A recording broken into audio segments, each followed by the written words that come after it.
네, 여러분의 저녁 파트너 김종석입니다.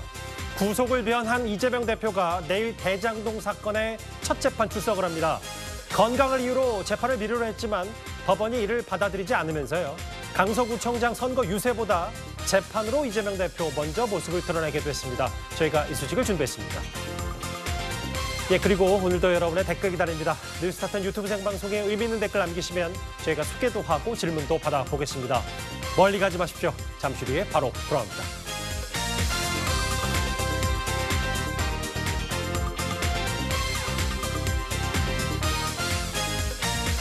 예, 오늘도 뉴스타 팬이 자랑하는 뉴스 고수 네 분과 함께합니다.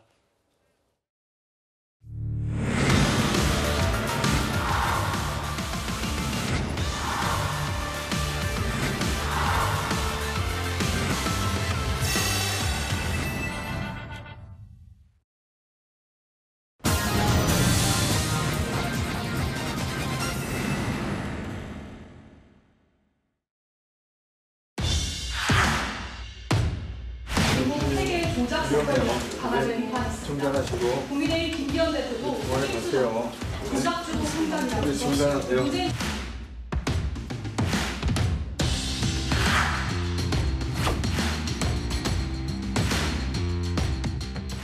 반갑습니다. 더불어민주당 대표 이재명입니다. 주권자인 여러분이 행사하시는 한 표 한 표가 나라와 내 지역의 운명을 결정합니다. 오는 6일과 7일 이틀 동안 사전투표가 진행됩니다. 딱 3표가 부족하다. 이 위대한 행진에 빠짐없이 동참해 주십시오. 자랑스러운 동지 여러분의 애국심과 애당심을 믿습니다. 고맙습니다.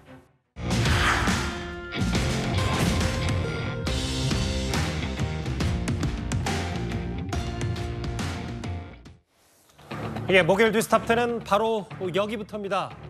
이재명 대표 재판 얘기가 나왔습니다. 보신 그대로 환자복 차림에 마이크를 잡은 이재명 대표입니다. 얼핏 봐도 이재명 대표가 건강을 많이 회복한 듯한데요. 그런데 이재명 대표 강서구청장 보궐선거 지원 유세보다 본인 재판에 먼저 임해야 할 것 같습니다. 지금부터 얘기 하나하나 먼저 만나볼 텐데요. 이현정 의원님. 네. SNS에 올린 저 영상 이현정 의원께서도 보셨을 텐데 네. 일단 뭐 재판 얘기를 하기 전에 이재명 대표 단식 후유증에서 좀 많이 벗어난 겁니까? 건강이 많이 좋아진 것 같은데요. 뭐 24일 단시간문 치고는 뭐 믿기지 않을 정도로 저는 회복력을 발휘하고 있다 이렇게 생각이 듭니다.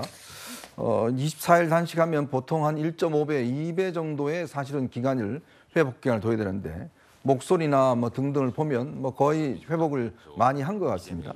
목소리에도 예전 목소리와 같은 좀 힘이 들어가 있는 것 같고요. 뭐 그렇다면 이제 아마 재판 받는 데는 큰 문제가 없지 않을까라는 생각이 듭니다. 예. 내일부터 이제 이 강서구청장 선거 사전 투표가 실시가 됩니다. 6일, 7일 실시가 되는데 아마 계획은 재판을 미루고 사전 투표의 독려에 위해서 먼저 나가는 걸로 계획을 했던 것 같은데 일단 재판부가 허락을 하지 않았던 것 같습니다. 왜냐하면 본인의 지금 자의적인 단식, 자발적인 단식 때문에 재판이 지금 뭐 굉장히 다 늦춰졌지 않습니까? 사실은 이거는 있을 수 없는 일인데 어쨌건 지금 재판부에서도 더 이상은 늦춰줄 수 없다. 뭐 그런 판단을 내리고 있는 게 아닌가. 아마 이렇게 되면 다음 주 정도에는 직접 강서구 이 선거 현장에 나가지 않을까 그런 생각이 듭니다. 저 이재명 대표 측이 직접 올린 영상을 보면 애국심과 애당심을 믿습니다. 빠짐없이 투표해달라라고 하면서 보신 것처럼 병원복, 환자복 차징의 영상을 공개했는데 당 얘기는 유세 현장, 강서구 현장에 직접 모습을 비출 수도 있다라고 얘기를 했어요. 그런데 그보다 먼저 내일 10시 반에 이재명 대표가 대장동 첫 재판에 직접 출석을 합니다. 그 출석 과정에서도 좀 우여곡절이 있었습니다. 바로 이 얘기를 해볼 텐데요. 장혜찬 최고위원님.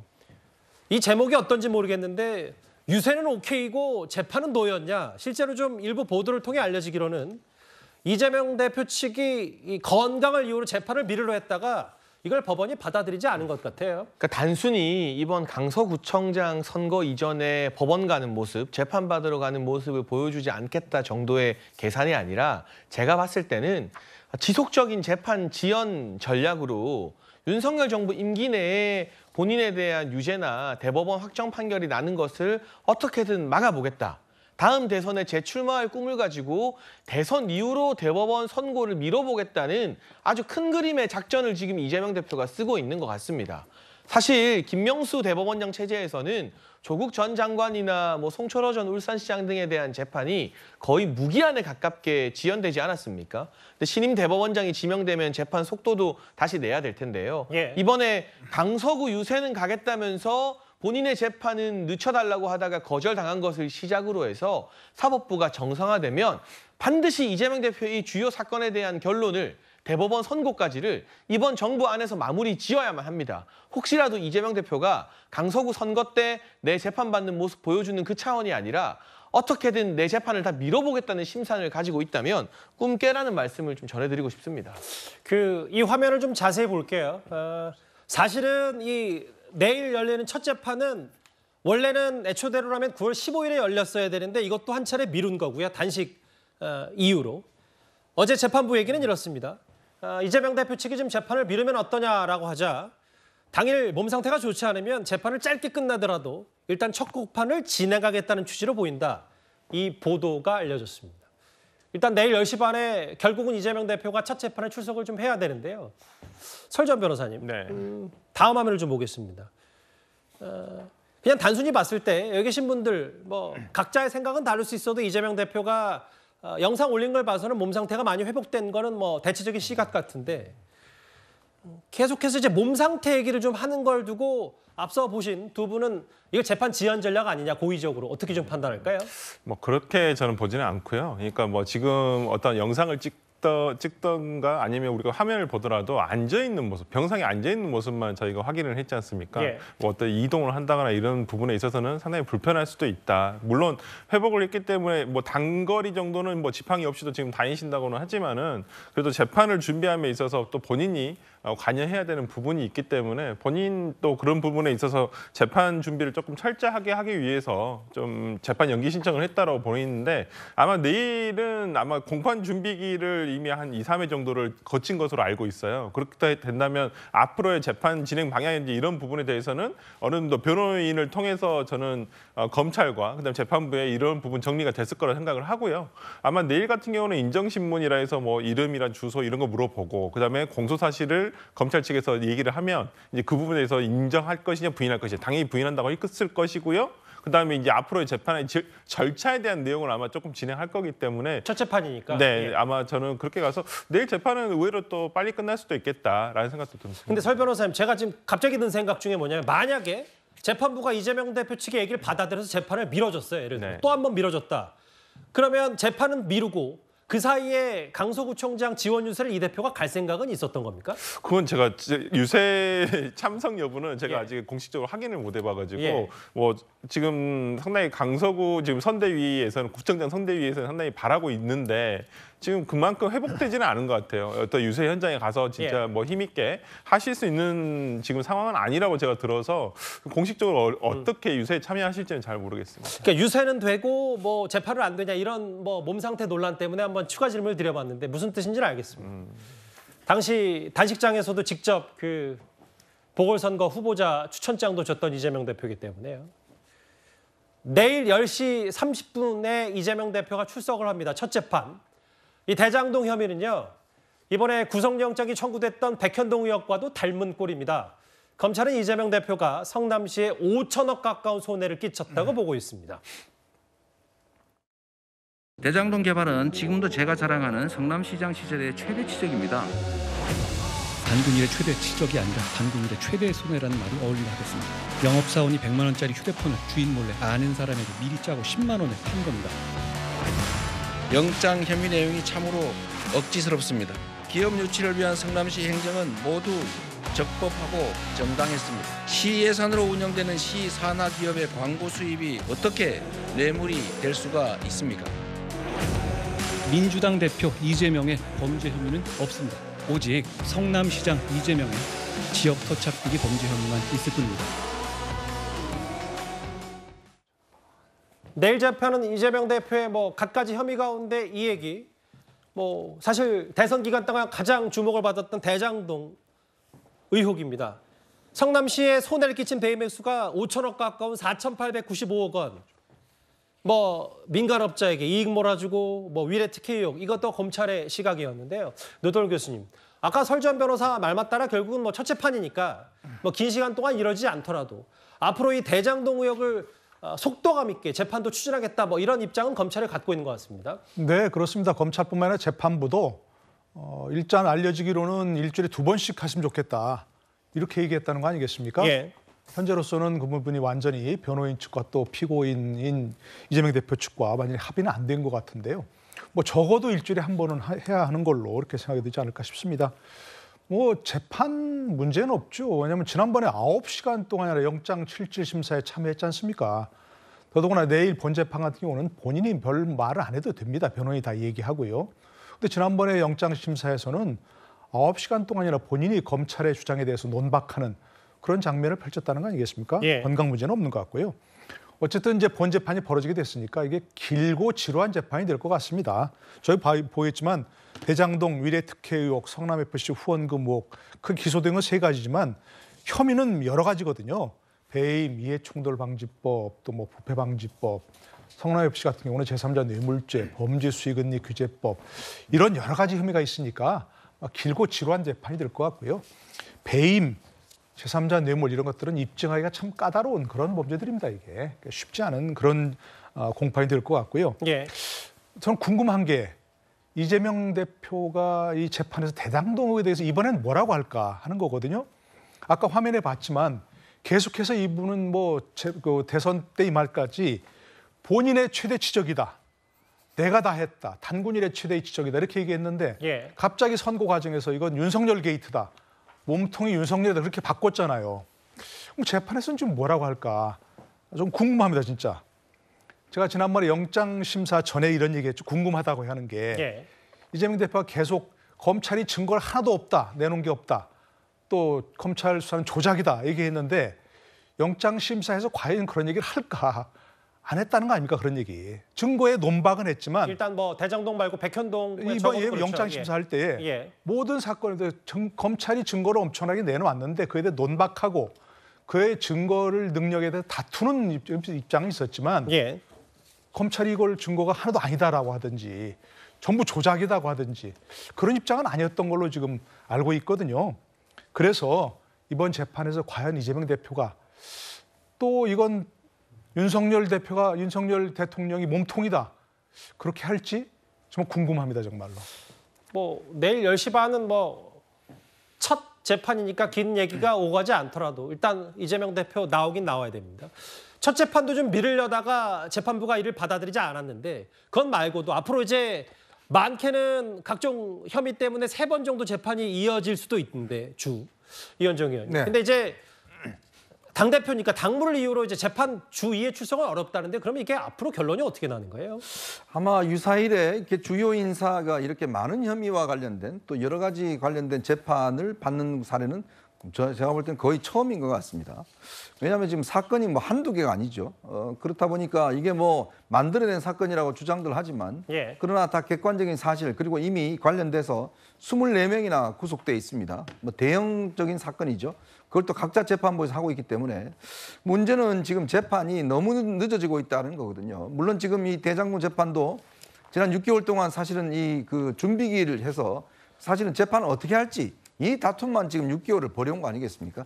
이제서 겨우 재판을 시작하려고 그러는데 또 이 단식을 하는 바람에 또 재판이 늦춰졌습니다. 예. 이 단식이라는 게 무슨 외부에 하는 게 아닙니다. 본인 스스로 지금 몸을 해하면서 단식을 해서 늦춘 거 아니겠어요?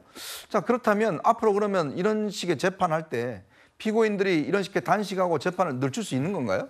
그리고 또 재판을 질질 끌 수 있는 건가요? 없는 거지 않습니까? 자, 그렇다면 저는 재판부가 좀 더 엄정하게 이 재판을 임해야 된다. 그건 뭐냐면 우리가 집중심리제라고 있습니다. 예. 원래 왜 이렇게 구속을 하나 그러면 실제로 인신이 구속돼 있으면 재판을 빨리빨리 할 수가 있어요. 그렇겠죠. 근데 이제 이 밖에 있으면 출두하고 하는데 등등 시간이 많이 걸리니까 저는 그렇다면 지금도 이제 2회인데 예. 2회보다 더 늘려서 일주일에 3회 정도 한다든지 좀 더 집중 심리를 해서 예. 재판을 빨리 끝내야 된다. 왜냐? 특히 이재명 대표는 보통 분이 아니잖아요. 당 대표지 않습니까? 예. 그리고 대선 주자지 않습니까? 국민들 입장에서 보면 이 결론이 어떻게 날지 빨리 판단하고 싶은 거거든요. 근데 이것이 총선이나 대선 등등에 영향을 미친다 그러면 저는 굉장히 민심에도 영향을 미칠 겁니다. 그런 사정을 감안한다면 이번 이균용 후보자 같은 경우에 지금 법원에 낸 자료를 보면 가장 우선시하는 게 신속 재판이거든요. 예. 자, 그렇다면 다른 재판도 중요하지만 일단 중요한 정치인에 대한 재판은 저는 굉장히 빨리 신속해야 된다. 이게 선거법도 마찬가지라고 생각이 듭니다. 재판부도 그래서 사안의 특수성을 고려해서 주의해 생각해야 된다. 그래서 첫 재판을 미루겠다는 이재명 대표 측의 얘기도 받아들여지지 않은 것 같거든요. 그리고 새로운 검찰의 입장이 하나 있습니다. 사실 검찰이 이재명 대표의 구속영장 기각 이후에 보강 수사, 추석 연휴 기간에 이걸 집중해 왔었는데 새로운 얘기 하나를 검찰이 오늘 내놨습니다. 장혜찬 최고위원님, 저하고 화면을 좀 같이 보실까요? 오늘 서울지방검찰청 관계자 얘기에 따르면 법원 영장 기각 사유를 분석하고 재판 증거라 등의 수사 기록을 재검토 중이다.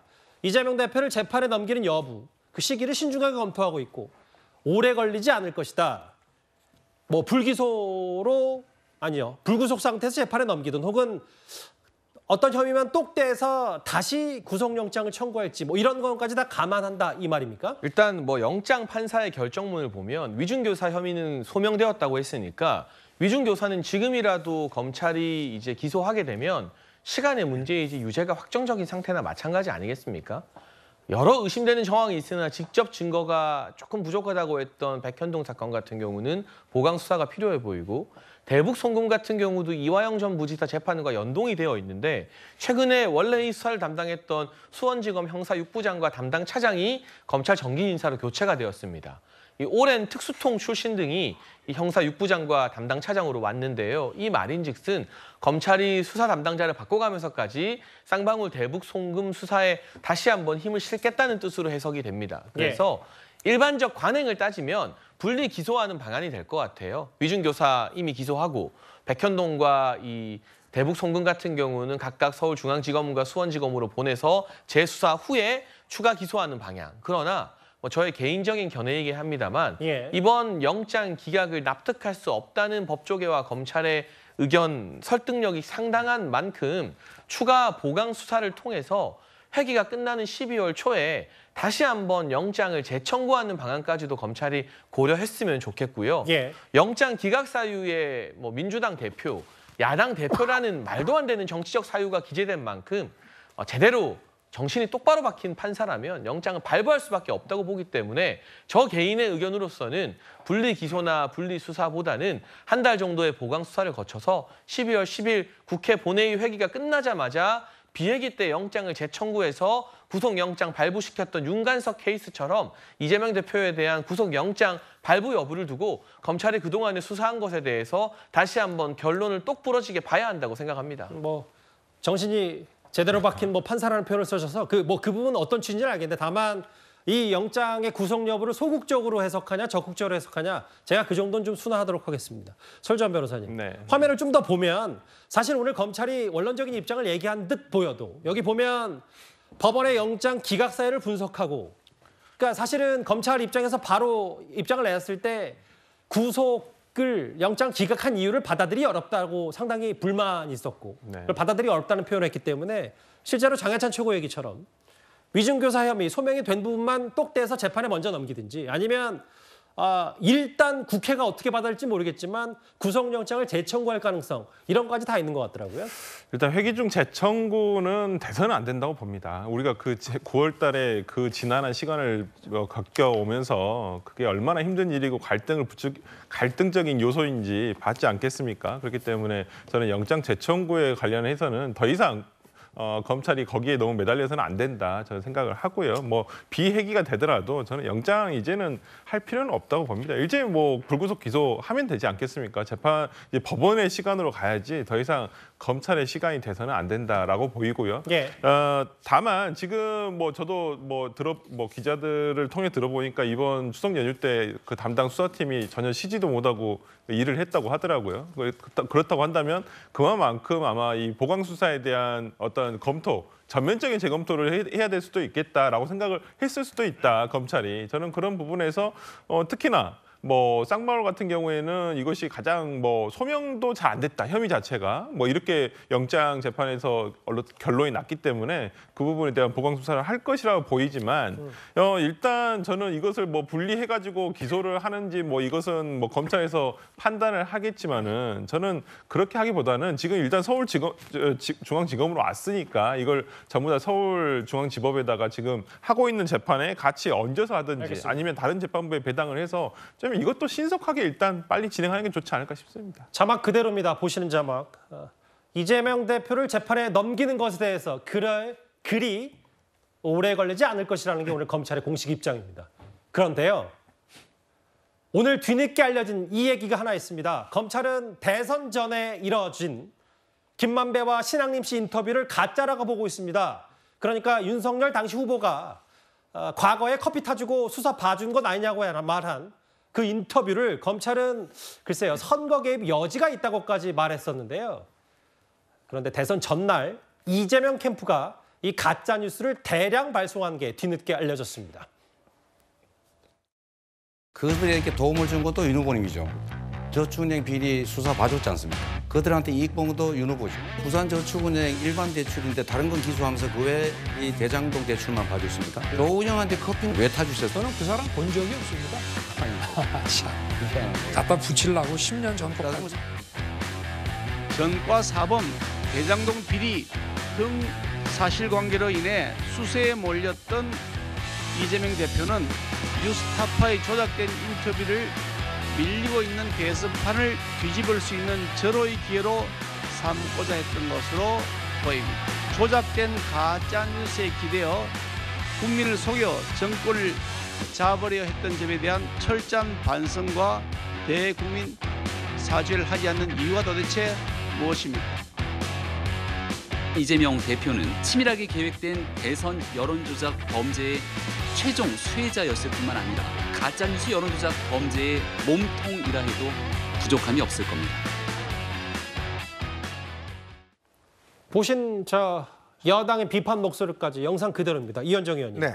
화면을 저하고 보면 일단 시간대별로는 이따 제가 다 설명을 드릴 텐데 중요한 건 바로 작년 3월 9일 대선 바로 전날에 이재명 캠프가 이 가짜뉴스 의혹이 있는 뉴스타파 기사를 400만 명이 넘는 선거운동에 문자를 돌렸다.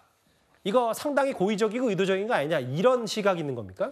아마 이제 선거 직전에 자신들에게 유리한 어떤 기사 내용을 일단 이 문자를 통해서 아마 대량으로 발송한 것 같습니다. 예. 보통 뭐 선거 후보자 캠프에서는 일단 자신들의 유리한 기사들을 이렇게 집중적으로 뭐 이 당원이라든지 이런 데 배포하는 거는 선거 기간 중에 있은 일이기 때문에 이것 자체는 문제 삼을 수는 없을 것 같아요. 왜냐하면 이게 이제 가짜 뉴스이면서 알면서도 보냈다면 이거는 문제가 돼요. 예. 왜냐하면 이 사실 자체가. 그러나 그때 당시에 가짜 뉴스인지 아닌지가 판명이 되지 않은 상황에서 이걸 보냈다면 이거는 문제를 물을 수는 없을 것 같습니다. 예. 그러나 만약에 이게 뒤늦게 이런 사실, 왜냐하면 이게 지금 뿌린 게 개인 돈으로 하는 게 아니거든요. 다 선거 보조금으로 해서 다 이제 지불 받습니다. 결국은 나라 돈이니까. 그렇죠. 문자 한 건당 뭐 몇십 원씩 해서 나중에 다 이제 이거를 선관위로부터 다 이제 보상받는 거기 때문에 예. 그렇다면 이게 만약에 나중에 이게 가짜 뉴스를 만약에 이런 식으로 어떤 그 국민의 세금으로 뿌렸다. 이 사실이 됐을 경우에 문제는 근데 선거법이 공소시효가 이미 지나버렸습니다. 그래서 이걸 마땅히 이제 어떤 혐의로 이제 할지는 이건 다른 걸로 차원에 넘어가야 되는데요. 문제는 이게 만약에 이제 가짜뉴스로 드러났을 경우에 이 문제에 대해서 정말 책임을 묻는다든지 아니면 이 문제와 관련해서 들어간 돈에 대해서 환수 조치를 한다든지 뭐 이런 식의 저는 이 징계는 있어야 되지 않을까. 왜냐하면 이게 선거 직전이고 더군다나 이게 나중에 가짜뉴스로 판명이 된다 그러면 이거는 국민을 속이는 거 아니겠습니까? 근데 국민을 속인 거를 국민의 세금으로 지불한다? 이거는 좀 앞뒤가 맞지 않는 거라고 그러면 저는 좀 제도적인 보완이 필요하지 않을까라는 생각이 듭니다. 그러니까 어떤 의도로 뿌렸는지는 예상이 되더라도 결과에 대해서는 책임을 져야 된다. 민주당이 이 말씀하시는 거예요. 그렇죠. 네. 사실 여기를 보면 그러니까 대선 전날 바로 이 가짜뉴스 의혹이 있는 이 김만배, 신앙림 씨 기사를 쭉 400만 명 넘는 사람들에게 뿌렸다. 사실 그 주말, 바로 직전 주말로 거슬러 올라가더라도 이 뉴스타파의 보도가 나오자 이재명 대표가 SNS 즉각 반응하면서 널리 알려달라라고 했던 것도 일부 언론보다 이재명 대표 측이 먼저 알았냐 뭐 이것 때문에 논란이 있었는데 이런저런 시간대별로 보면 당시 널리 알려달라, 우리가 언론이다. 이게 바로 그 뉴스타파의 최초 보도 이후 곧 즉각적인 이재명 대표의 반응이었는데 그로부터 이틀 뒤에 475만 건의 문자를 뿌렸다. 노돌 교수님. 실제로 보면 이 화면을 볼까요? 바뀐 화면. 투표 참여 독려 문자보다도 이걸 더 많이 보냈으니까 물론 뭐 유리한 선거, 뭐 지푸라기에도 잡는 심정이 있을 수 있겠지만 결과적으로 봤을 때 이 가짜 뉴스로 만약에 판명이 났을 때 후폭풍 어떻게 좀 판단하세요? 글쎄 현재로서는 무슨 뭐 폭풍에 특별하게 법적 책임을 묻거나 뭐 또 뚜렷하게 뭐 정치적 책임을 묻거나 그러기도 어려운 그런 시기 같습니다. 그런데 이거 뭐 문자를 몇 통을 보냈냐가 문제가 아니라 사실 저 타임라인을 다시 보면 아까 좀 전에 화면 다시 볼 수 있으면 모르겠는데요. 시간을 좀 되돌려 볼까요? 다시 한번. 예, 말씀. 인터뷰한 날짜가 2021년 9월 15일입니다. 예. 그런데 그건 잘 알려지지 않았었습니다.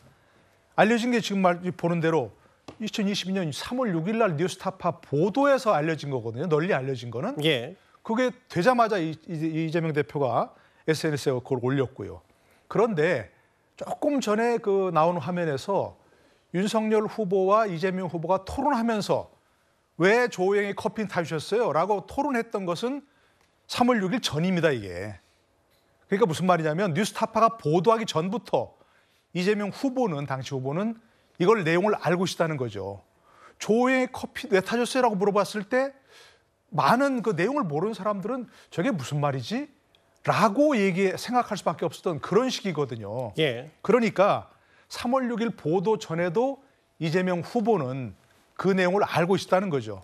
그러니까 좀 전에 이현정 위원께서 이게 가짜 뉴스인지 아닌지를 인지했는지를 확실치 않다고 하는데 저는 인지했을 가능성이 높다고 보는 거죠. 그렇기 때문에 예. 뉴스타파 보도 전에 토론회에서부터 여러 번 얘기했다니까요. 그때 그러니까 이제 저 윤석열 후보는 내용을 아니까 그냥 허허 뒤집어 씌우려고 하는 건 이렇게만 넘어갔는데 예. 그 내용을 모르는 유권자들은 저게 무슨 소린가 의아했단 말입니다.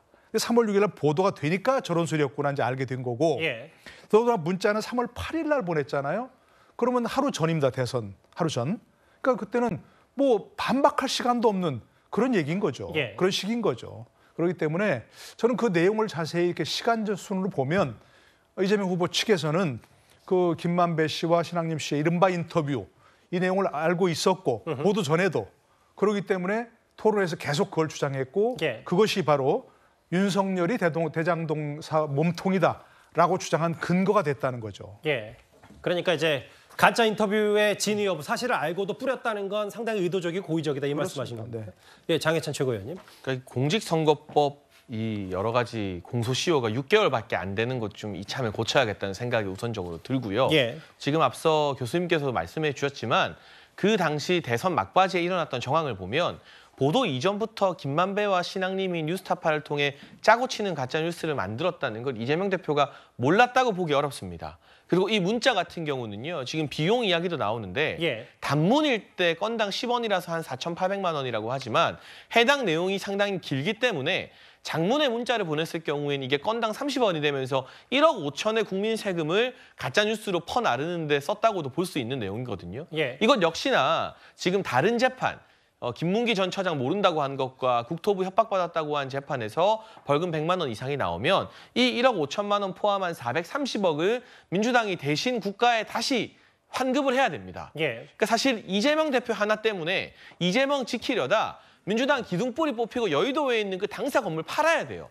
그런 상황이 지금 째깍째깍 다가오고 있는 상황인데 예. 여러 가지 공직선거법 위반에 뭐 공소시효는 지났어도 다른 정황과 가짜뉴스에 조직적으로 개입했다는 것들 이 역시도 검찰에서 TF를 만들었기 때문에 추가적인 수사 가능성이 높다고 본다면 정치적 책임 이전 이후에도요. 이재명 대표는 언제 구속될지 모르겠습니다만 구속되기 전까지 계속해서 구속은 안 되더라도 수사받고 검찰에 나가고 재판장에 나가야 돼요. 정상적으로 정치 활동과 당무가 이미 불가능한 상태입니다. 그러니까 이 돈 얘기를 한번 제가 짚어보고 얘기를 하자면 국민의힘 박성중 의원실 자료에 따르면 선관위로부터 받은 이 가짜 인터뷰 의혹의 문자 발송 비용만 적어도 한 5천만 원 가까이 되는 건 이것도 나중에 나라 돈으로 전액 보존이 됐으면 결과적으로는 이거에 대한 사후 조치가 있어야 되지 않냐라는 게 여권의 시각입니다. 사실 이 김만배 씨, 신앙림 씨 가짜 인터뷰 논란이 불거졌을 때 이재명 대표는 이렇게 설명한 바, 해명한 바가 있습니다. 대선 공작 예로 치면은 국민의힘이 조직폭력배 동원해가지고 나한테 조폭 자금 20억 줬다. 이런 게 진짜 선거 공작 아닙니까? 근데 그거 무혐의했다가 법원이 기소 결정했대요. 적반하장, 후안무치 대표적 사례지. 이 가짜 인터뷰가 그렇게 대선 전날 뿌려졌고 이게 선거 개입 의도적 아니냐 뭐 이런저런 얘기가 있는데 이재명 대표 측의 이 설명도 있고 좀 더 구체적으로 뭐라고 좀 하고 있습니까? 그러니까 당시에 아까 이현정 의원께서 얘기해 주신 대로 뭐 당시에는 가짜뉴스를 확인할 수가 없었다라는 거 아니겠습니까? 이 부분에 대해서 뉴스타파의 보도를 보고 민주당 측에서도 당연히 이 부분 이제 이것이 윤석열 당시 후보와 연관이 돼 있던 것이구나 이런 것을 뭐 확인할 수 있는 어떤 인터뷰 내용이었기 때문에 당연히 유권자들에게 이러한 사실을 알려야 한다는 의미에서 문자 발송을 했을 거라 생각이 들고요. 근데 그때 제가 한번 저는 궁금해가지고 당시 2022년 3월 6일 날 중앙일보를 제가 확인을 해봤어요. 그 보니까 기사 검색을 할 수가 있는데 당시에 뉴스가 뉴스톱부터 1부터 10까지 있는데 거기에 보면 이러한 내용이 아예 없어요. 기사가. 그러니까 지금 국민의힘에서 얘기하듯이 아니면 뭐 검찰에서 얘기하듯이 뭐 정말 대선을 뒤흔들 만한 대선 공작이었나. 당시에 뭐 이 뉴스가 아니라 당시 우리가 기억을 되돌아보면 당시에 사전투표를 부실하게 해가지고 속풀이 논란이? 네, 속풀이 논란 해가지고 당시 그 선관위원장 왜 안 물러나냐 도대체 선관위원장 왜 주말에 출근 안 했냐 이게 뉴스가 지금 불붙을 때였거든요. 저는 그렇기 때문에 뭐 이 뉴스를 뭐 당시에 당연히 유권자들에게 알리려고 문자 발송을 했겠지만은 이 뉴스의 가치가 그만큼 대선을 흔들 만한 내용이었나라는 생각은 그 정도 영향력이었나 그것은 좀 변론을 한번 판단해봐야 되지 않을까 싶습니다. 무슨 말인지 알겠으니까 야당 얘기는 당시에 이걸 가짜 인터뷰라는 걸 누가 알았겠냐. 뭐 선거 전이 워낙 치열했다 보니까 일단 뭐라도 해서 홍보하고 선거에 이기는 게 중요했다 뭐 이런 취지의 얘기인 것 같은데 근데 설주환 변호사님 아까 노동일 교수께서 지적했던 그 질문만 하나 더 드리고 이번 주제 마무리할게요. 왜냐하면 글쎄요 김만배 씨 뭐 신앙립 씨 가짜 인터뷰 논란은 제외하더라도 이재명 대표가 계속 지속적으로 얘기했던 대장동의 몸통은 윤석열이다. 윤석열 후보다. 적어도 그 부분은 이재명 대표 스스로가 아닌 걸 알았다면 결과적인 그 부분에 대해서는 어느 정도 뭐 유감 표명, 사과 표명은 재판 이후에도 해야 되는 거 아니냐. 이 가짜뉴스 의혹 때문에 지금 더 그런 얘기는 좀 나오는 것 같거든요. 그러니까 꼭 이 인터뷰가 아니더라도 기존에 이런 내용들은 다른 언론을 통해서도 나왔었거든요. 그래서 이제 부산저축은행 수사가 부실해서 이것이 뭐 조우영이라는 분 때문에 예를 들어서 이 돈이 뭐 대장동까지 오게 되었다라는 그 내용이 있었기 때문에 어찌 보면 그 원류가 윤석열 대통령이 당시에 검사 시절에 어떤 부실하게 수사를 했던 것은 아니냐라는 어떤 의혹을 가지고 당시에 이재명 대표가 당시 후보 시절에 얘기를 했던 것이기 때문에 뭐 그것은 뭐 지금 뭐 드러나는 사실이 뭐 지금 뭐 커피를 타줬냐 안 타줬냐라는 것보다는 오히려 당시에 왜 조우영은 그걸로 인해서 처벌받지 않았냐. 근데 나중에 왜 또 처벌을 받았냐. 이렇기 때문에 저는 문제가 발생했다고 보거든요. 그렇기 때문에 뭐 당시에 이재명 대표가 이것을 가짜라고 알았을까? 그러니까 윤석열 대통령이 잠시만요. 말씀도 진실사정한데 제 질문의 본질은 그게 아니라 그러니까 이재명 대표에게는 아니 저게 어떻게 가짜 인터뷰인 줄 알았냐 몰랐냐. 나 몰랐으니까 일단 지푸라기로 잡는 심정으로 저렇게 문자 보낼 수밖에 없었다는 게 지금 야당의 해명과 설명이잖아요. 근데 제 말은 대장동 의혹 관련해서 지금 화면에 보시는 것처럼 뭐 녹취록을 인용하긴 했지만 적어도 이재명 대표는 대장동의 몸통이 윤석열 후보라는 걸 아닌 걸 알았을 텐데 그 부분에 대해서 얘기하는 부분은 좀 나중에라도 어떤 입장을 밝혀야 되는 거 아닌가 뭐 이 얘기를 드리는 겁니다. 모르겠습니다. 제가 이재명 대표가 아니라서 알았는지 몰랐는지 모르겠습니다만은 아마 당시에 본인도 뭐 이게 이 대장동 사업을 관할하는 시장으로서의 역할만 했을 뿐이지 이 돈이 어떻게 왔는가를 알 수는 없지 않았겠습니까? 무슨 말씀인지 알겠어요. 나중에 보니까 이렇게 본인도 당시에는 몰랐겠지만 뒤늦게 좀 알지 않았을까라는 생각을 해봅니다. 알겠습니다. 일단은 뭐 그 가짜 뉴스를 대선 전날 뿌렸다는 논란 때문에 오늘 여당이 꽤 공세를 폈는데요. 야당의 반박까지. 그리고 내일 아침 10시 30분에 첫 재판에 출석하는 이재명 대표 얘기까지 하나하나 만나봤습니다. 다음 주제는 민주당 내부 얘기입니다.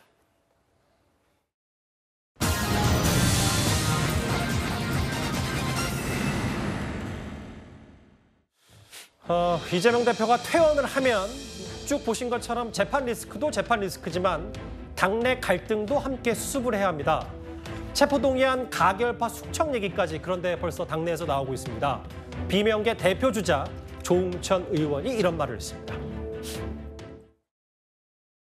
SNS 때문에 이런 민주주의의 위기가 왔다라고 저는 생각을 하는데 미국에서도 확증 편향을 가진 사람들끼리만 소통하고 우리나라도 마찬가지입니다. 이해찬 전 대표 같은 분들은 신문 방송 보지 말아라고 유튜브 말아라고 말씀하십니다. 그러니까 점점 더 한쪽으로 가는 거죠. 이재명 사당화가 이제 점점 더 심화되고 있다. 지금 정말 이게 걱정인데요. 특정인을 중심으로 또 특정인의 보위를 위해서 당이 운영이 되고 여기에 대해서 이의를 제기하거나 다른 소리를 내면 수박이라는 딱지를 붙이고 온오프라인에서 테러를 가하고 과연 이런 정당이 민주정당이냐 얘기할 수 있을지 의문이 듭니다. 아직 이재명 대표가 퇴원 전임에도 벌써 뭐 숙청, 색출 얘기는 좀 공교롭게 나오고 있어서 이현정 의원님. 네. 조응천 의원도 오랜만에 좀 목소리를 낸 것 같은데 이런 당이 민주정당이냐 사당화가 더 심화됐다. 물론 뭐 지금 같은 당은 아닙니다만 김남국 의원이 반박을 하고 있긴 한데 어떻게 좀 판단하셨어요? 그러니까 역사를 보면요, 이게 정당이 사당화가 되는 걸 보면 주로 어떤 민주적인 내부 과정이 아니라 주로 어떤 개인의 사조직이나 외곽 세력을 이용을 해서 중심을 치는 전략들을 쓰면서 실제로 사당화가 많이 되고 있습니다. 지금 민주당의 현상을 보면 저는 뭐 거의 그 비슷하게 전개되고 있는 게 아닌가 싶습니다. 그러니까 주로 친명 유튜버와 그다음에 이 개딸들 밖에서 지금 지속적으로 가결표를 던진 사람은 이런 사람이다라고 지금 공격을 하고 있거든요. 또 수박 당도 측정이라고 해서 뭐 그런 것도 하고 있습니다. 결국은 이 이재명 대표가 본인은 말을 하고 있지 않지만 외곽에서는 끊임없이 이재명 대표 반대하는 이 비명, 그다음에 반명 세력들을 공격하고 있고 여기에 대해서 내부에서는 이재명 대표는 전혀 이 문제에 대해서 언급하고 있지 않아요.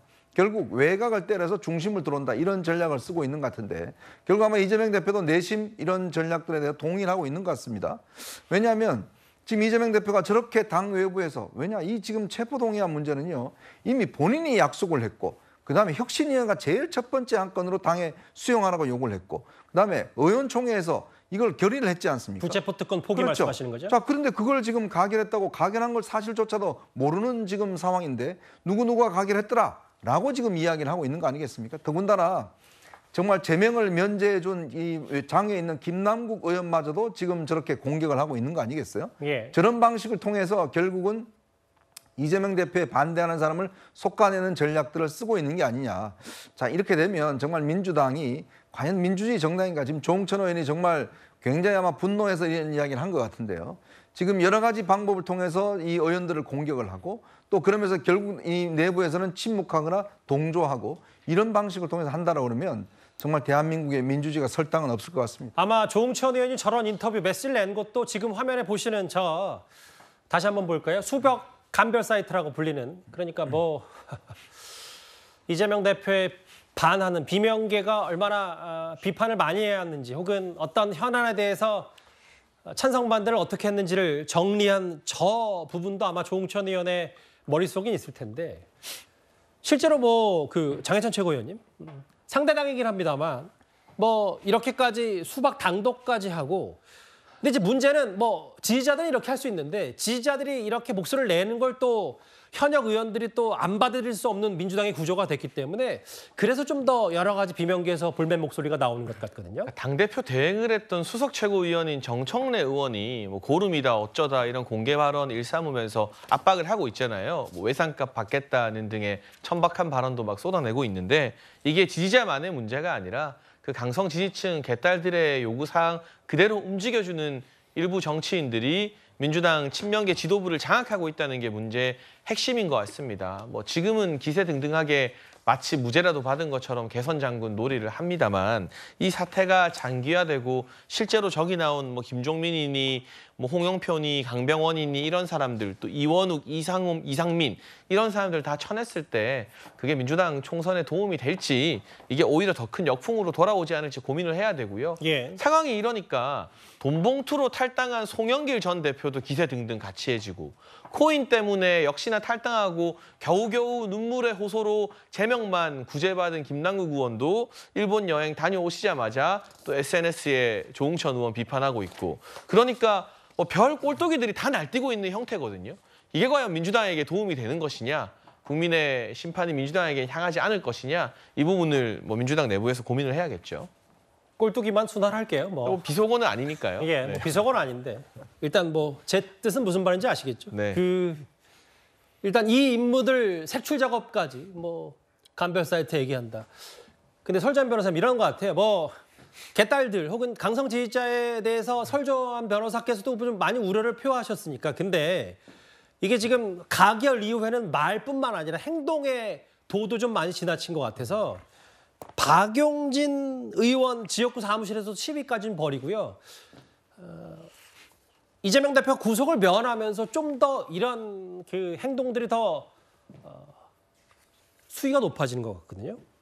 그러니까요. 저도 뭐 민주당의 역사를 제가 뭐 처음부터 끝까지 다 알고 있는 것은 아닙니다만은 과거 김대중 대통령 계실 때도 민주당의 예를 들어서 김상현 의원이라든지 조승영 의원이라든지 어쩌면 쓴소리를 하신 분들이 있었거든요. 당에 대한 그리고 지금 다 뭐 조응천 의원 이런 분들 전부 다 어찌 보면 이용우 의원 전부 다 그 문재인 대통령이 당에 가입을 시키신 분들이에요. 어찌 보면 그런데 당에 필요하기 때문에 그다음에 외연 확장이라든지 중도 확장성을 위해서 다 영입을 하신 분들인데 이런 분들에 대해서 다 지금 배제를 하겠다는 것이 뭐 예를 들어서 이재명 대표를 옹호하지 않기 때문에 그런다는 것인가요? 저도 되게 우려스러워요. 말씀하신 거 보니까 그렇네요. 그 문재인 전 대통령 당대표 시절에 조응천 의원 영입했던 거 아닌가요? 네, 그렇죠. 그러니까 예. 박근혜 정부에서 어찌 보면 부당한 조치를 받았다라고 생각을 했기 때문에 저는 오히려 보수에 가까운 오히려 그 조응천 의원을 민주당이 꼭 필요하다. 그래서 정말 문재인 대통령 표현대로 상고 처리를 해가지고 지금 모셔온 분이거든요. 근데 그런 분에 대해서 지금은 뭐 맞지 않으니까 저런 멸칭을 써가면서까지 하는 것은 전 굉장히 우려스럽고 오히려 당의 통합을 해야 될 친명계가 오히려 네. 친명계가 당을 깨고 있구나라는 생각조차 들 정도로 왜 이렇게 배격을 하고 어찌 보면 그게 어떠한 목적인지도 알아요. 그러니까 내년 공천에서 자신들의 지역구에 있는 사람들, 특히 수박으로 낙인 찍어서 개딸들이라고 하는 적극적인 지지자들을 오히려 준동해서 자신의 정치적 이익을 얻고자 하는 원외 인사들. 예. 저는 이런 분들이 지금 바깥에서 지금 이런 언론 플레이를 한다고 보는데 과연 그것이 공정한 경쟁하면 되지 않겠습니까? 알겠습니다. 근데 예. 왜 당을 이렇게 분열로 가져가려고 하는지 그리고 이재명 대표님도 말로만 할 게 아니라 이런 부분에 대해서 징계를 해야죠. 이런 분들에 대해서는. 전 정청래 의원에 대해서 저런 의사표현 징계를 해야 된다고 봅니다. 일단 1차원적으로 봤을 때 개딸들의 말과 행동이 점점 도를 넘고 폭력적이다. 이게 지금 앞으로의 정치 발전에 하나도 도움이 안 된다는 데는 대체적인 의견이 좀 비슷한 것 같은데 노돌 교수님, 새로운 여론조사 결과 하나 나왔는데 가장 최근에 했던 것 같아요. 총선 전에 민주당이 쪼개질 것 같느냐라고 했을 때 민주당 지지층에서도 분당 가능성이 있다라는 수치가 좀 적지 않은 것 같습니다. 글쎄요, 뭐 분당 가능성을 여론조사로 판단해야 하는지는 전혀 모르겠는데요. 저는 이 모든 과정이 정말로 어이없다고 생각합니다. 우리 서울 위원장이 정말 잘 얘기하셨는데 과거 김대중 대통령 당시부터 자랑스러운 민주당이었지 않습니까? 민주화를 위해서 큰 역할을 한. 그때부터도 김대중 총재라고 하는 그런 분이 있을 때도 주류와 비주류가 있었어요. 그런 거목 밑에도 그에 대해 반대하는 분들이 있었는데 그걸 뭐 쳐내거나 그분들을 위해서 뭐 어떤 위협하거나 나가라고 하거나 그러지 않았거든요. 그런 주류 비주류의 갈등이 건강하게 수렴되어서 정말 오늘날까지 민주당이 이렇게 이어져 온 거 아니겠습니까? 근데 전체 이 행태를 보면 너무 어이없고 이게 과연 민주당이라는 이름을 쓰는 게 맞는지 이해가 안 되는 거고요. 가결파 의원들 저는 지금 민주당에서 표창까지는 몰라도 이거 칭찬해야 한다고 생각합니다. 농담이 아니고 진짜로. 예. 이재명 대표가 그분들 불러서 고맙다. 당신들 덕분에 영장 심사 임했고 그래서 기각받아 나왔다. 그 지금 엄청 지금 아주 날개를 달았다고 하지 않습니까?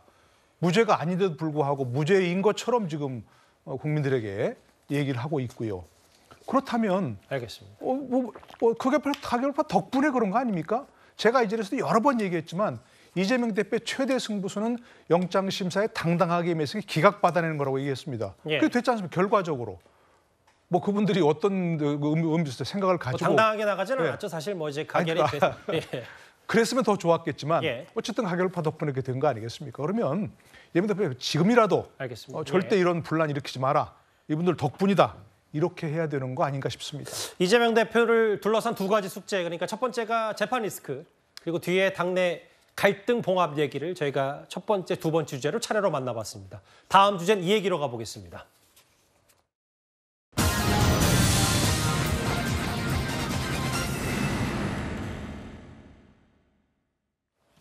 이 출장비도 논란거리입니다.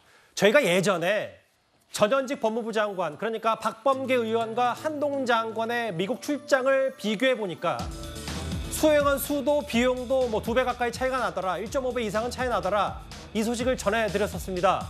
일단 박범계 의원의 과거 발언부터 먼저 만나보겠습니다. 저는 제가 미국과 독일을 다녀온 모든 일정을 자세히 다 공개할 용의가 있습니다. 한동훈 법무부 장관께서도 비용의 문제를 떠나서 여러 일정 중에 평일에도 비어있는 일정은 어떻게 설명할 수 있는 건지 같은 레벨로 제가 일정을 얼마나 타이트하게 다녀왔는지를 충분히 공개할 용의가 있습니다. 그러한 보고서도 법무부에 남겨놨습니다. 같은 취지에서 현임 장관도 밝혀야 될 것입니다. 작년에 박범계 전 장관, 박범계 의원이 저런 말을 했었는데 사실 이 뉴스가 더 주목을 받았던 건 최근에 김의겸 의원이 한동훈 장관의 출장비를 공격하는 과정에서 불거졌었습니다.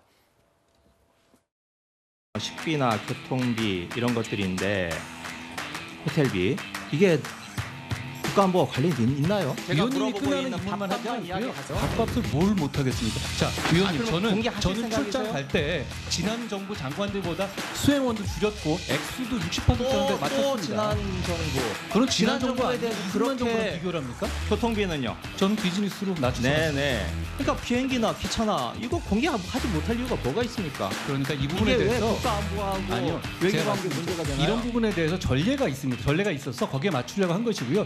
위원님, 제가 적정한 시간 공개할 텐데요. 유류비도 올라가고 비행값도 올라갔지만 제 총액이 훨씬 적을 겁니다. 이렇게 공개하지 않는 것도 지금 법무부 얘기에도 어긋나요. 그러면 저 공개할게요. 대신에 지난 정부에 있던 법무부에 있었던 다른 정부도 있지 않습니까? 공개 청구 같이 해주시면 아니요, 지겹지 않아요. 아니 같이 공개를 하겠습니다. 비교해 봐주시면 누가 제대로 썼는지 금방 아실 수 있을 것 같아요. 네, 좋습니다. 그러면 장관님 거랑 지난 정부 거까지 다 공개를 해주십시오. 지금 약속하신 겁니다. 국민들 앞에서. 그렇게 하겠습니다. 일단 제가 사전 설명을 해드릴게요. 한동훈 장관의 출장비와 박범계 전 장관의 출장비 차이가 원래는 애초 알려지기로는 4,800대 6,800, 아니 7,800인가요? 그 정도 수준으로 나왔었는데 비교했을 때도 그때도 왜 박범계 의원이 많냐라고 했었는데 다음 화면을 보겠습니다. 그런데 4,800대 6,800이라고 해서도 왜 출장비가 많냐라고 했었는데 이것도 알고 봤더니 원래 1억 700만 원 들었는데 이거를 축소했다. 이 의혹 때문에 좀 더 논란이 되는 것 같거든요. 일단 이 진실을 밝히는데 혁혁한 기여를 해주신 우리 민주당 김의겸 의원님께 감사하다는 말씀 먼저 드려야 될 것 같습니다. 우리 김의겸 의원이 한동훈 장관 공격하고 비판할 때마다 어쩜 이렇게 하나같이 민주당에게 자승자박이 되는 꼴이 되는지 이분의 정무적 감각을 제가 아무리 노력해도 따라갈 길이 없고요. 이 박범계 장관 같은 경우는 본인의 출장 기록 타이트하다고 막 자랑을 했는데 가장 기초적인 진실과 사실에 근거해서 국민께 정보를 공개해야 된다는 사실을 어겼죠.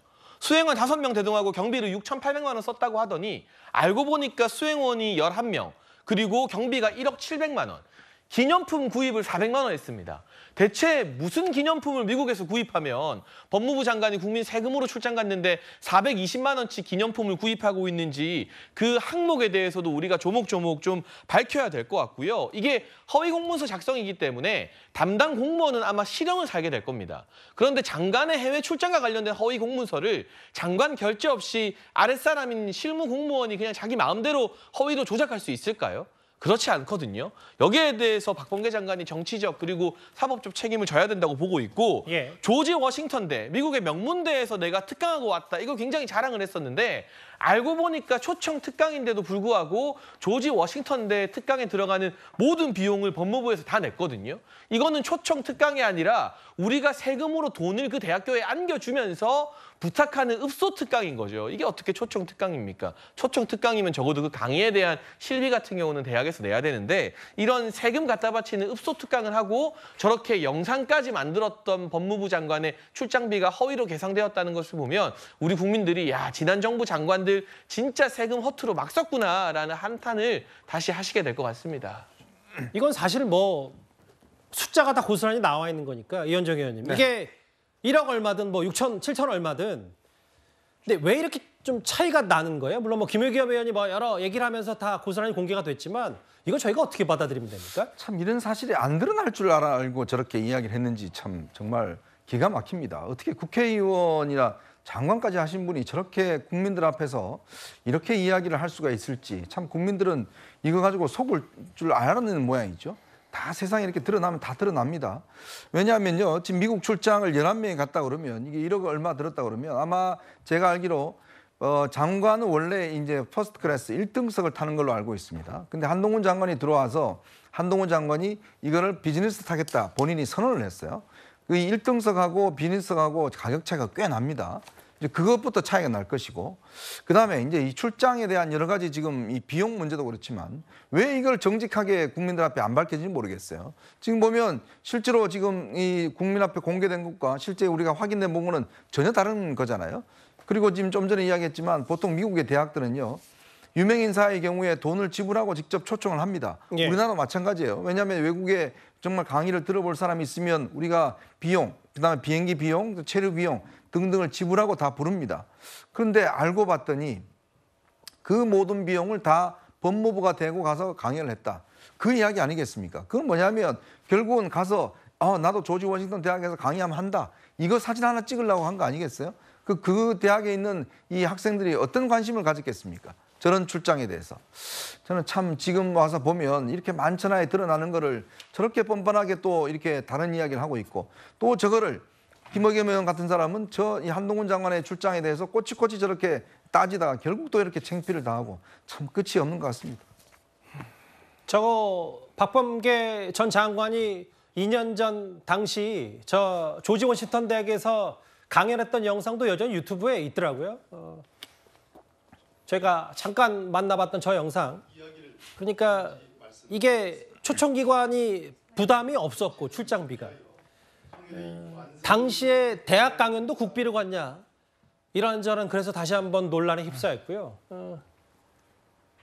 당시 미국 출장 당시의 여러 행보들에 대해서도 동설에 대해서도 하나하나 뜯어봐야 될 것 같은데 다시 한번 좀 더 주목해야 될 거는 바로 이 부분입니다. 다시 볼게요. 그 노돌 교수님. 원래 애초에 저희가 그 영상 기록을 뜯어봤을 때도 2년 전 국외 출장 연수정보 시스템에는 수행원 5명, 경비 6,800만 원을 썼다라고 되어 있습니다. 그 화면도 다시 준비가 돼 있죠. 저희 제작진이 준비한 저 화면, 그러니까 2년 전에 저렇게 총엽이라고 해서 6,840만 5,500원이라고 되어 있는데 어제 법무부가 공개한 봤더니 기념품 구입 등으로 400만 원을 넘게 썼고 수행원 11명 대동하고 경비가 1억 700만 원 썼다.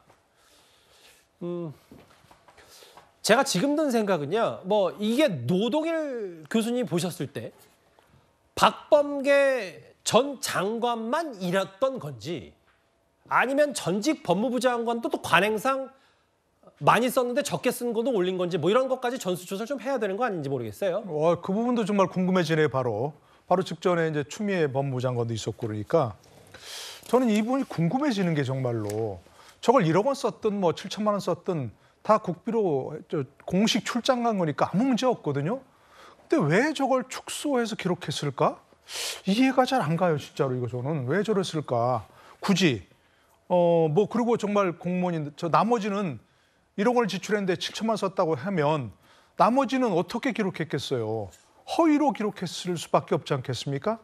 아니면 지금 언뜻 드는 생각은 혹시 특활비를 썼나? 이런 생각이 들 수밖에 없고요. 어느 쪽이든 문제가 있는 거 아니겠습니까? 허위 공문서 작성, 행사 이렇게 되는 것밖에 아니니까 이 문제는 정말 문제가 있고 박범계 장관의 지시나 결재가 있었는지도 확인을 해야 될 것 같고요. 예. 박범계 의원의 해명이 정말 필요한 그런 부분이라고 생각이 되고 지금 말씀하신 대로 이런 식이면 그 이전 법무부 장관들도 다 그렇게 했기 때문에 법무부에서 관행적으로 이렇게 처리한 건 아닐까 하는 의문이 들 수밖에 없고요. 그 부분도 조사가 필요하다고 생각이 되고 저는 그 김의겸 의원이 한동훈 장관의 술장비에 꼬치꼬치 자꾸 문제 삼을 때 조금 의아한 게 저 출장의 내용을 문제 삼는 건가 아니면 비용을 문제 삼는 건가 조금 의아했어요. 원래는 좀 내용에도 문제를 삼았었잖아요. 그러니까 내용의 문제 둘 다 문제가 있는 게 뭐냐면 내용은 계속 물어본 게 무슨 수사를 위해서 간 거 아니냐. 코인 수사, 또 대북 송금 의혹 수사 이런 것 때문에 간 게 아니라 자꾸 꼬치꼬치 물었거든요. 뉴욕 그 남부지검을 찾아간 게. 근데 왜 그 부분에 자꾸 관심을 갖는가? 자신들 대상으로 한 수사이기 때문에 그런 거 아니냐. 이 얘기였거든요. 그러니까 재발절이다 하는 걸 공개한 것밖에 안 되는 것이고요. 또 비용이 바로 지금 이런 문제가 생기는 거 아닙니까? 비용에 대해서 문제 삼으면 바로 자충수가 되고 자책골이 된다고 하는 거를 거기 지금 추미애 전 장관도 그렇고 박범계 전 장관도 그렇고 밀접하게 관련된 분들이 있는데 그걸 김의겸 의원이 문제 삼기 전에 한 번이라도 확인했다면 이런 얘기 안 했을 겁니다. 그러니까 자꾸만 한동훈 장관 관련해서 집착을 하고 오를 때마다 제가 얘기합니다. 이제 민주당 의원님들 좀 한동훈 장관에 대한 집착을 좀 끊으세요. 집착은 번뇌를 낳습니다. 저 때가 이제 한동훈 장관 미국 출장길 당시 영상을 좀 만나봤고요. 설주환 변호사님, 박범계 의원은 뭐라고 반응을 내놨네? 설명이 좀 있나요?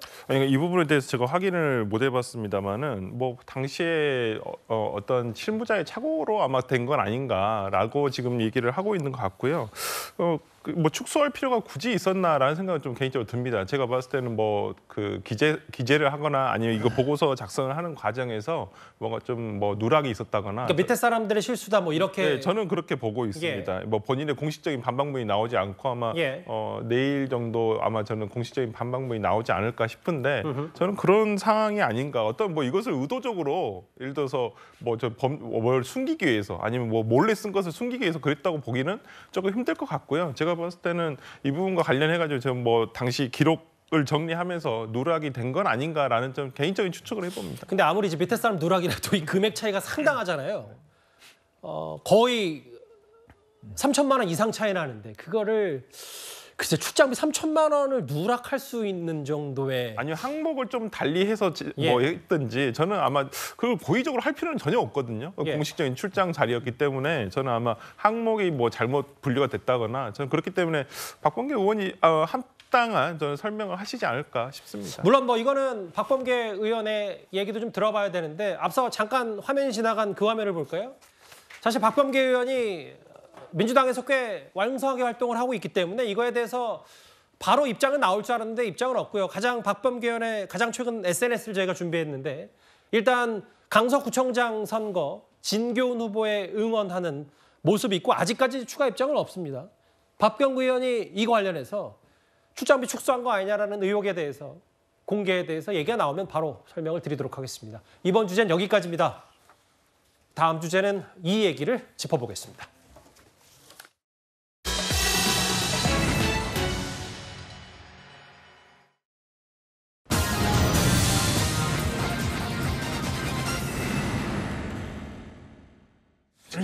저희가 준비한 3위입니다. 오늘 2명의 장관 후보자 청문회가 진행 중입니다. 먼저 야당의 집중 공격 대상이 된 김행 여성가족부 장관 후보자 인사청문회부터 먼저 가보겠습니다. 그동안 김행 후보자에게 제기됐던 김건희 여사와의 친분설에 대해 김행 후보자 이렇게 얘기를 했습니다. 제 의사진행 발언 시간입니다. 끼어들지 마세요. 똑같이 제가 말하면 기분 좋겠습니까? 왜 가타부타 말을 못해요? 예의를 지키세요. 기본적으로 예의를 지켜요. 어디다 대고 이름을 부르면서 윤석열 정부 인사 참사의 대표적인 사례인데 역시 실세는 김건희 여사라는 말을 방증하는 것 같습니다. 이권 카르텔 의혹으로 가득 차 있습니다. 후보는 거짓 변명과 핑계를 대면서 적반하장으로 후안무치 뻔뻔하게 굴고 있다고 판단됩니다. 후보자야말로 하늘 좀 보세요. 부끄럽지 않습니까? 후보자는 김건희 여사를 2번 본 게 전부라고 했죠. 존경하는 의원님, 질문에 답하세요. 제가 거짓말한 적 없거든요. 그런데 제가 질문에 답하세요. 2번 만난 게 전부입니까? 네, 제 기억엔 분명히 그렇습니다. 월단회에서 만나지 못했습니까? 저 월단회 회원 아니거든요. 네, 회원 아닌 거 압니다. 아시죠? 저 나이가 월단회 많아서 월단회 회원에 안 껴주는 거죠.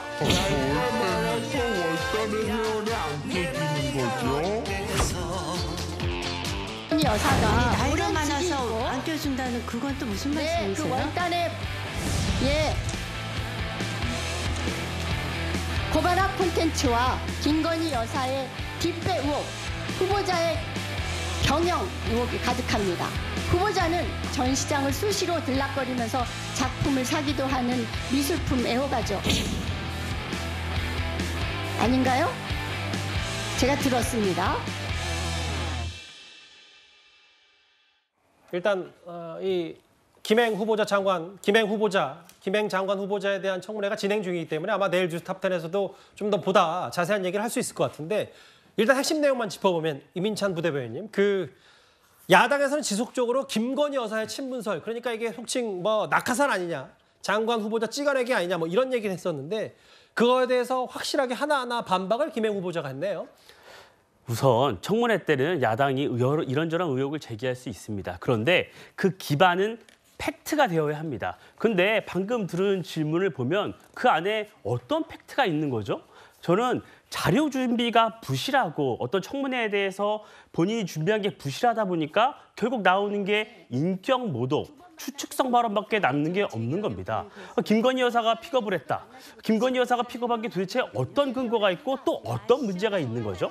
전 그 부분이 이해를 할 수가 없습니다. 김행 후보자 다 아시겠지만 청와대 대변인까지 지낸 인물입니다. 예. 언론사 사장을 지냈고요. 어떤 자질이 부족하다고 볼 수가 있을까요? 그렇게 자료 준비가 부실하니까 나이가 많아서 안 껴주는 것 아니냐. 이거는 후보자에 대한 인격 모독이고 같은 여성끼리 할 수 있는 발언이 아니라고 저는 생각을 합니다. 지금 우리 이 여성가족부 장관에 대한 청문회 질문할 게 얼마나 많습니까?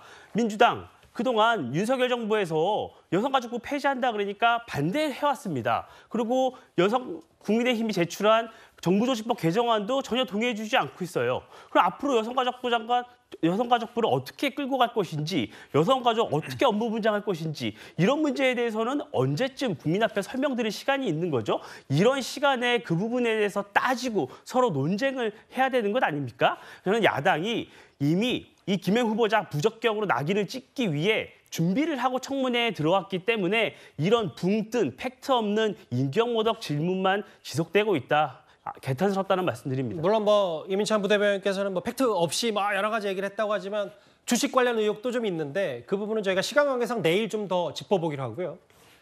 유인천 문체부 장관 후보자 청문회에서는 과거 이명박 정부 시절에 블랙리스트가 있었냐 없었냐를 두고 공방이 오고 갔습니다. 그런데 오늘 청문회 자리에서 민주당에선 이 영상 하나를 틀었습니다. 본인이 생각할 때 어떤 장관이었다고 자평하십니까? 3년 장관을 하면서 잘하셨다고 생각하십니까? 열심히 했습니다. 아, 네, 알겠습니다. 오늘 지금 카메라 분들이, 기자분들이 많이 계십니다. 카메라 분들 오늘 장관님께 후보자님께 허락 맡으셨습니까? 영상 한번 보시고 질의하겠습니다. 찍지 마. 찍지 마. 꼬치가 정말. 왜 이렇게 예매를 시켰습니까? 예매가 아니고 제가 이거 몇 살입니까? 막말은 제가 조금 더 변명을 드리면 감정을 자제 못해서 그때 사실은 감정 표현은 좀 과하게 했습니다만 그 뒤에 뭐 XX 이렇게 붙여놓고 이거는 다 허위이고 조작입니다. 욕을 한 적은 없습니다. 영상에서 XX 이거 전혀 말씀하신 바가 없는데 XX 이렇게 붙어서 마치 욕설을 한 것처럼 뉴스가 나가지 않았습니까? 뭐 그 당시에도 그렇지 않다고 여러 번 제가 말씀을 드려도 계속 XX로 나갔기 때문에 네. 뭐 그걸 제가 어떻게 뭐 뉴스 탑10 시간 직전까지 있었던 주요 장면들을 각 후보 하나씩만 만나봤는데 결국은 여권에서는 이 블랙리스트, 최근에 유인천 후보자가 서면으로 이명박 정부 당시 블랙리스트 없었다라는 기존 입장 얘기했기 때문에 그거에 대해서 오늘 좀 공세가 많았던 것 같아요. 네, 그 블랙리스트에 대해서는 이제 본인은 이제 유 장관 후보자 같은 경우에는 뭐 실체가 없었다라고 하지만은 이게 국정원 문건에 다 있었던 내용 아니겠습니까? 뭐 문건이 있는데 그거 아니라고 우겨봐야 어떻게 하겠습니까? 근데 그리고 당시에 본인이 정말 이걸 몰랐다고 한다면 본인은 무능한 장관이었던 거예요. 이런 일 자체도 없는데 문체부 장관의 어떠한 관여 없이 당시에 국정원에서 이런 문건을 작성했다? 그건 말도 안 되는 것이죠. 그렇기 때문에 뭐 본인이 지금 처벌받지 않았다, 수사받지 않았다는 것 때문에 그걸 이유로 해서 어떤 블랙리스트에 자기 관여하지도 않았고 블랙리스트에 뭐 실체도 없었다고 주장을 하시는데 이미 과거에 조사된 문건이 있습니다. 저는 그런 부분에 대해서는 좀 명쾌하게 오늘 좀 해소를 해주셨고 오히려 앞으로는 절대 윤석열 정부에서는 블랙리스트라든지 문화계에서 뭐 화이트리스트라든지 이런 부분에 대한 내용은 절대 없을 것이다라는 얘기를 해주셨으면 더 낫지 않았을까라는 생각을 해보고요. 그리고 또 뭐 XX라는 그 부분 때문에 오늘 계속 얘기를 하시는데 저는 그냥 사과하시고 넘어가면 될 문제 아닌가 싶습니다. 그러니까 당시에 훨씬 젊으셨잖아요. 우리가 영상에 보듯이. 그러니까 감정 본인도 인정하듯이 감정을 주체하지 못한 것이고 그걸 또 왜 뭐 또 듣기평가 국민들에게 듣기평가를 또 하시는지 모르겠어요. 저는 그래서 정확히는 윤천 후보자가 그거에 대해서 감정에 대해서 유감 표명 사과를 했고 다만 그 표현이 난 그런 표현을 하지 않는데 마치 욕처럼 비출 만한 자막을 달았다는 거에 대해서 분리해서 얘기했기 때문에 뭐 무슨 반인지 알겠습니다. 근데 저도 또 윤천 후보자가 확 얘기한 건 또 정확히 짚어야 되니까요. 저희가 준비한 3위였고요. 아마 청문회 얘기 내일 좀 더 짚어볼 기회가 있을 겁니다. 다음 주에는 강석으로 가보겠습니다.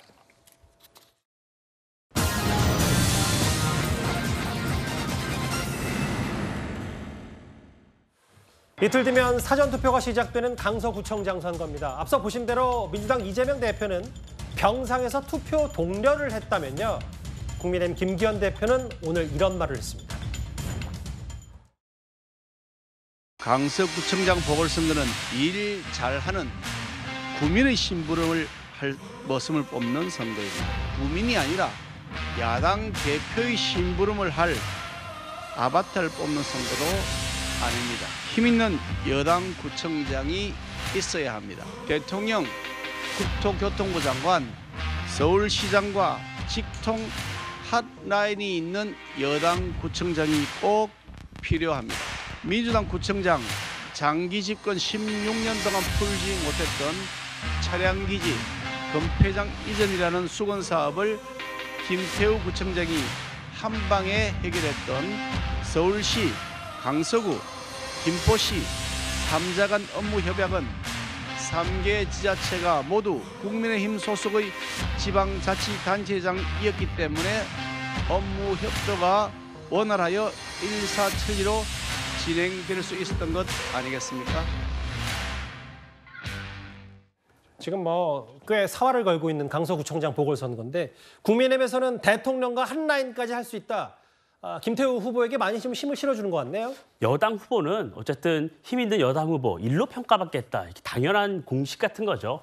이게 민주당이 지난해 그 지방선거에서 국민의힘이 강서 구민들이 국민의힘에 압도적인 지지를 보내주셨던 이유가 있습니다. 당시에 보면 오세훈 시장 후보는 10%포인트 이상을 압도했고 이 김태우 후보도 당선이 됐어요. 그 이면에는 민주당이 그동안 강서구에서 사실상 거의 계속 집권을 해왔습니다. 구청장뿐만이 아니라 국회도 결국 3석을 다 민주당이 계속 집권을 해서 그 구정을 운영하고 지원을 했었죠. 그런데 강서구민들이 어느 순간 돌아보시니까 근데 왜 우리 지역은 개발이 더딜까? 박원순 10년 동안 우리든 왜 이렇게 개발되지 않았을까? 그동안 왜 집값이 다 오르는데 우리는 이렇게 충분치 못할까? 이런 의문이 마음속에 있으셨다. 저는 이렇게 봅니다. 예. 그렇기 때문에 윤석열 정부와 오세훈 서울시장 다 규제 완화를 통한 지역 개발 주장을 하고 있습니다. 예. 김태우 후보도 그에 발맞춰서 공약을 내보이고 있고요. 지난해 오세훈 시장 취임한 이후에 모아타운 여러 등등등 정책을 통해서 가시적인 성과가 점점 나타나고 있습니다. 그거에 발맞춰서 김태우 후보도 이번에 다시 한번 기회를 주신다면 정부 그리고 서울시와 발맞춰서 규제 완화하고 지역개발 제대로 이루겠다. 이것을 공약하고 있는 거거든요. 저는 이렇게 어떤 정치 공세 이런 거 말고 정말 일에서 국민들이 체감할 수 있는 변화를 만들겠다. 이게 우리 강서 구민들이 선택해 주실 거다 이렇게 생각합니다.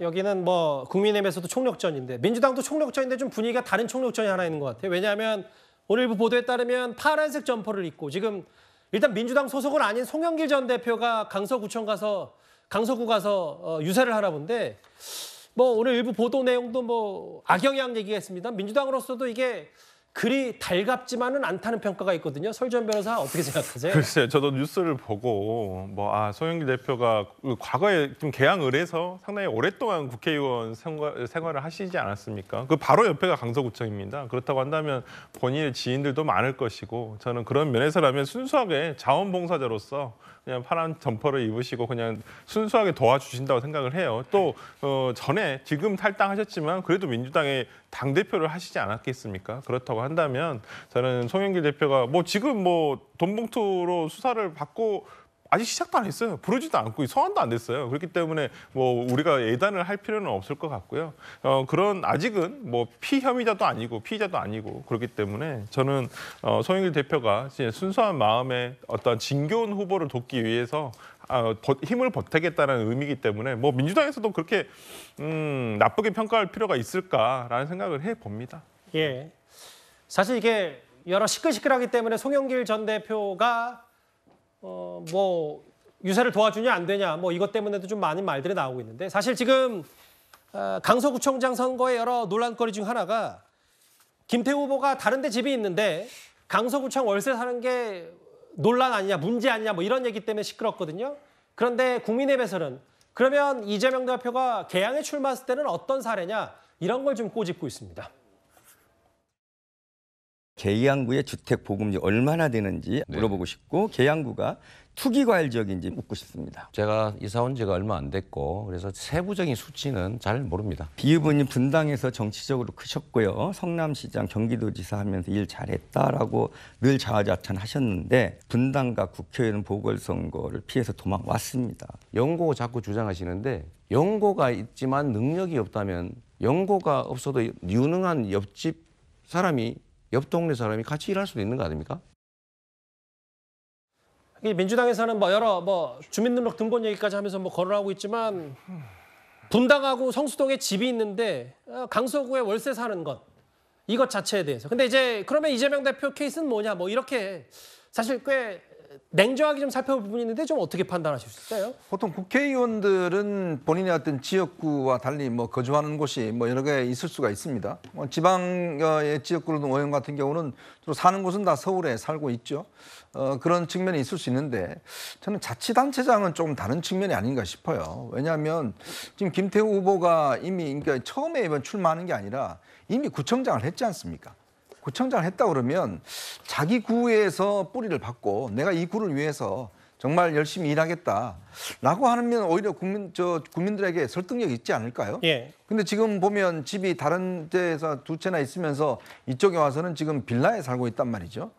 근데 그게 과연 그 국민들에게 얼마나 설득력이 있을까요? 국민들에게. 그렇죠. 왜냐하면 국민들에게 예를 들어서 제가 이 지역을 정말 혼신을 다하겠습니다라고 하는 게 저는 정치인은 일정 재정적인 저는 손해를 봐야 된다고 생각이 듭니다. 아마 본인은 보니까 분당, 성수동 다 이게 집값이 높은 데니까 안 파는 모양인데 이 정도 출마할 정도면 사실은 강서구에 뿌리를 박아야죠. 저는 그런 생각이 듭니다. 사전투표가 얼마 남지 않았고 본투표는 다음 주 수요일입니다. 치열해지는 강서구청장 보궐선거 얘기 해봤습니다.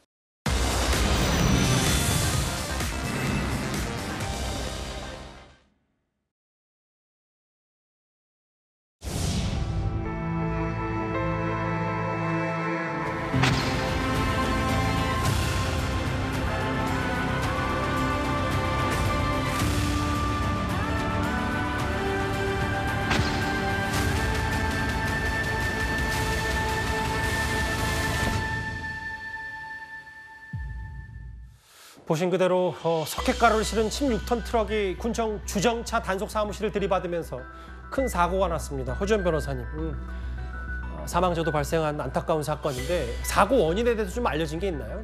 아직까지 정확한 사고 원인에 대해서 밝혀지지는 않은 상태로 보입니다. 왜냐하면 좀 더 조사가 필요한 상황으로 보이는 것이 지금 운전자가 그나마 다행히 큰 부상은 입지 않고 지금 다치기만 한 상황인데 이분이 지금 브레이크가 말을 듣지 않았다라고 얘기를 하거든요. 이게 차량 자체의 결함인 건지 아니면 혹시나 모를 운전 미숙 상황인 건지는 뭐 블랙박스라든가 아니면 여러 가지 상황들을 보고 지금 좀 살펴보고 조사를 해야 될 부분으로 보이는데요. 예. 지금 영상에서 보시는 뿌연 저게 석회가루예요. 어허. 16톤 트럭이 석회가루를 가득 싣고 내리막길을 운행하다가 갑자기 옆 건물, 조립식 건물이었는데 돌진을 한 겁니다.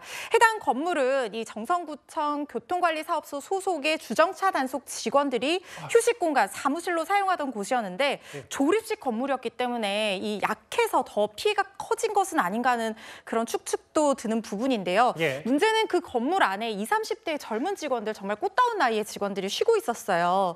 그중에 한 명은 사망을 했고 한 명은 골반을 다쳐서 크게 다쳤다고 합니다. 그래서 병원에서 치료 중이고 한 명은 실종 이후에 사고 이후에 바로 실종이 됐었습니다. 그런데 2시간 만에 추락해서 떨어져서 사망한 채로 발견이 된 사건입니다. 정선에서 벌어졌던 안타까운 사고 얘기까지 영상 중심으로 하나하나 만나봤습니다. 저희가 준비한 마지막 주제는 영상으로만 확인해보도록 하겠습니다.